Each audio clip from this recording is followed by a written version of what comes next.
tong buhay na to. Tsaka pa ako nawala ng wifi, oh. Pare ko pupunta. Pare, Oh. sakto dating mo, pare. Eh, kasi pare, hindi ako nakapag-bayad ng wifi, pare. Natalo sa ano. Pare, natalo sa scatter yung pera ko, pare. Eh, pare, pakulit muna ako sa... ano ba yun yung pinakulit, pare? Hindi ko kasi, ano yun? Hotspot, pare! Ito mo na, pare. Kasi tatawagan ko yung birthday kasi ng pare.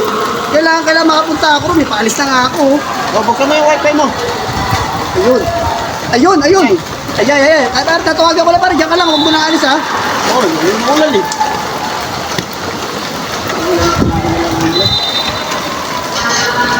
Hello. Ay!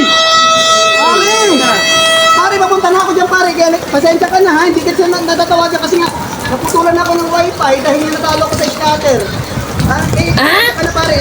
Pupunta na ako dyan, pare. Alam mo naman, kainuman. So, pare, handa mo na yung babae ko dyan, ha? Oy, ako nag-aantay dito. Ano ka ba? Pare, kasi medyo malayo yan. Alam mo naman yung pupuntahan ko. May baka manigaw pa ako. Tsaka pare, alam mo yung pare, yung paborito ko, pare, yung lechon. Sino tinatawagan mo? Pare, kaibigan mo sa grabe. Naasawa ko na ano. Malayo to, Bisita pare, dito, kasi wala nakita ka. kong ano pa to eh. Pare, Antay, sintay ano mo, pala pare. kayo? Kabagalit. Pare ko, ay, Ayan lang oh, magkapit-bahay lang kayo.